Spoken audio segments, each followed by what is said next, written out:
নমস্কার বন্ধুরা, ডিম খেতে তো আমরা সকলেই প্রায় খুবই পছন্দ করি। আর ডিমের এই নিত্য নতুন পদ কিন্তু বেশ ভালো লাগে। আর আজকে তৈরি করব যে রেসিপিটা, সেটা কিন্তু রুটি কিংবা ভাত সব কিছুর সাথেই বেশ ভালো লাগবে। আজকের রেসিপি হচ্ছে হাঁসের ডিমের দো পেঁয়াজা।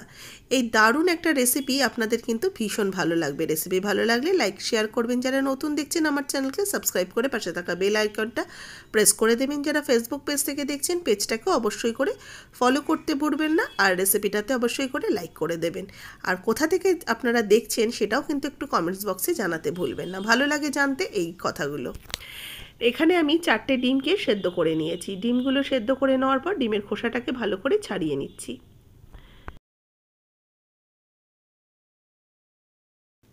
এখানে আমি হাঁসের ডিমের করেছি, আপনারা চাইলে কিন্তু পোলট্রির ডিমের বা মুরগির ডিমেরও তৈরি করতে পারেন। যে কোনো ডিম দিয়ে কিন্তু এই ডিমের দো পেঁয়াজা তৈরি করা যায়, আর খেতে অসম্ভব ভালো হয়। রুটি ভাত সব কিছুর সাথেই খুব ভালো লাগে। ডিমের খোসাগুলো ছাড়িয়ে নিয়ে ডিমের গায়ে একটু কাট লাগিয়ে দিচ্ছি, যাতে ডিমের মধ্যে একটুখানি নুন ঝাল মশলাটা ঢুকে যায়। ডিমগুলোকে ছাড়িয়ে নেওয়ার পর কাট লাগিয়ে নিয়ে এবার কড়াইতে দিয়ে দিচ্ছি সর্ষের তেল। তেল ভালো করে গরম করে নেব। 3 টেবিল স্পুন সর্ষের তেল দিয়ে দিয়েছি। তেলের মধ্যে অল্প একটু লবণ আর সামান্য একটু হলুদ গুঁড়ো দিয়ে আমি তেলটাকে ভালো করে মিক্সড করে নিয়ে ডিমগুলোকে এতে দিয়ে ভেজে নেব। আলাদা করে ডিমের মধ্যে আর কিন্তু লবণ আর হলুদ মাখানোর প্রয়োজন পড়ে না। এবার ভালো করে ডিমটাকে একটু লাল লাল করে কিন্তু ভাজতে হবে।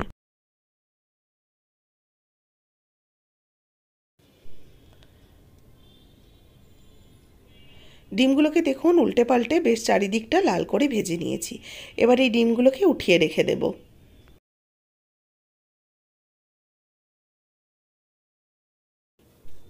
দো পেঁয়াজা করার জন্য পেঁয়াজ লাগবে। পেঁয়াজগুলোকে প্রথমে আমি 4 ফালি করে কেটে নিয়ে তারপরে পেঁয়াজের যে লেয়ারগুলোকে ছাড়িয়ে নেব। কারণ দো পেঁয়াজাতে দুবার পেঁয়াজ ব্যবহার হয়, তার মানে পেঁয়াজের পরিমাণটা একটু বেশি লাগবে। সেই জন্য পেঁয়াজগুলোকে একটু লেয়ার করে করে ছাড়িয়ে নিচ্ছি। আর মধ্যিখানে যে সাদা অংশটা রয়েছে পেঁয়াজের, সেটাকে আমি ছোট ছোট করে কুচিয়ে নেব।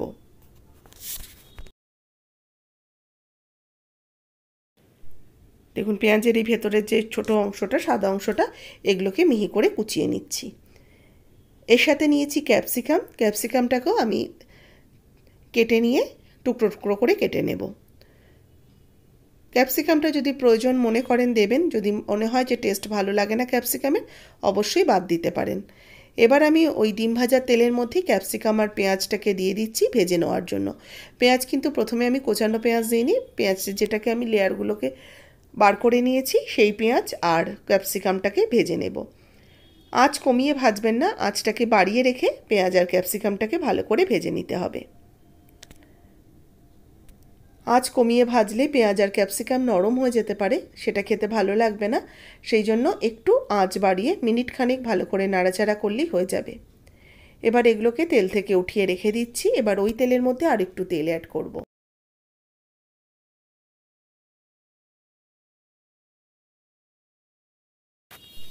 এর মধ্যে এবার গোটা গরম মশলা, এলাচ লবঙ্গ দারচিনি একটা করে দিয়েছি, আর একটা শুকনো লঙ্কা দিয়ে ফোড়নটাকে একটুখানি নাড়াচাড়া করে নিচ্ছি। 20 সেকেন্ড মতো ফোড়নটাকে নাড়াচাড়া করে দিয়ে দিলাম কোচানো পেঁয়াজ।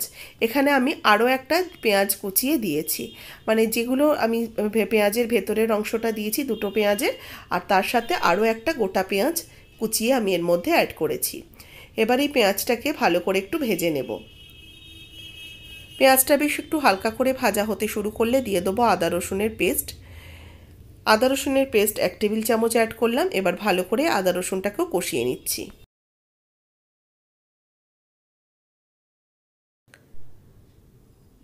আদা রসুন থেকে যখন বেশ কাঁচা গন্ধটা চলে যাবে, বেশ কষানোর একটা সুন্দর সুগন্ধ বেরোবে, এর মধ্যে অ্যাড করে দেবো কুচিয়ে রাখা টমেটো। টমেটো এখানে একটা মিডিয়াম সাইজের টমেটো ছোটো ছোটো করে কুচিয়ে নিয়েছি, টমেটোটাও দিয়ে দিলাম। টমেটোটা যতক্ষণ না নরম হচ্ছে ততক্ষণ একটু কষিয়ে নেব। ডিমের আর কোনো রান্না যদি আপনারা দেখতে চান, যদি কোনো রিকোয়েস্ট থাকে, অবশ্যই আমাকে কমেন্টস বক্সে জানাবেন।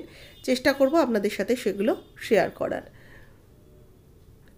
এর মধ্যে এবার স্বাদ মতো লবণ অ্যাড করলাম। লবণ দিলে কিন্তু পেঁয়াজ টমেটোটা বেশ নরম হয়ে যাবে।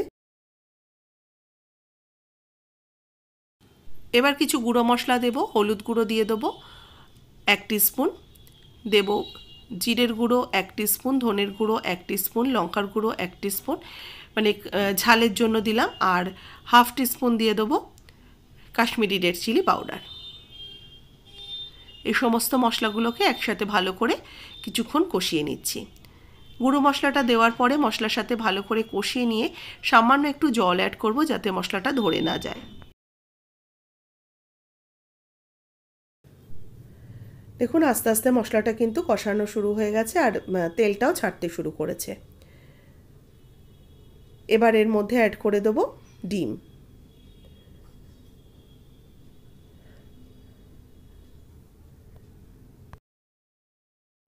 ডিমগুলো দিয়ে মশলার সাথে ভালো করে কষিয়ে নিচ্ছি।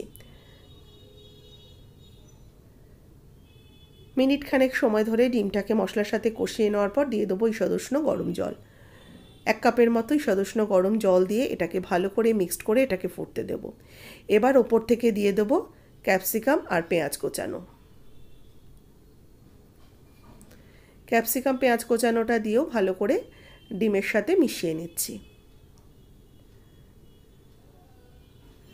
এবার ক্যাপসিকাম আর পেঁয়াজটাকে দিয়ে কিন্তু বেশিক্ষণ ফোটালে হবে না, তাহলে ক্যাপসিকাম পেঁয়াজটা নরম হয়ে গেলে খেতে ভালো লাগবে না, একটু ক্রাঞ্চি থাকবে, সেই পর্যায়ে অবধি এটাকে ফুটিয়ে নেব। ঝালের জন্য কয়েকটা চেরা কাঁচা লঙ্কা ওপর থেকে অ্যাড করে দিলাম। এবার ওপর থেকে দিয়ে দেবো একটু ধনেপাতা কোচানো, বেশ অনেকটা ধনেপাতা কোচানো ওপর থেকে ছড়িয়ে দিলাম, আর দিয়ে দেবো একটু শাহি গরম মশলার গুঁড়ো। এখানে আমার কাছে শাহি গরম মশলার গুঁড়ো ছিল, সেটাই দিয়েছি। হাতের কাছে যদি পাঞ্জাবি গরম মশলার গুঁড়ো থাকে অবশ্যই কিন্তু ডিমের দো পেঁয়াজাতে পাঞ্জাবি গরম মশলার গুঁড়োটা ব্যবহার করবেন। আর যদি পাঞ্জাবি গুঁড়ো মশলা আপনাদের কাছে পাঞ্জাবি গরম মশলা যেটা যদি আপনাদের লাগে রেসিপি অবশ্যই আমাকে কমেন্টস বক্সে জানাবেন, আমি সেটা আপনাদের সাথে শেয়ার করে দেব।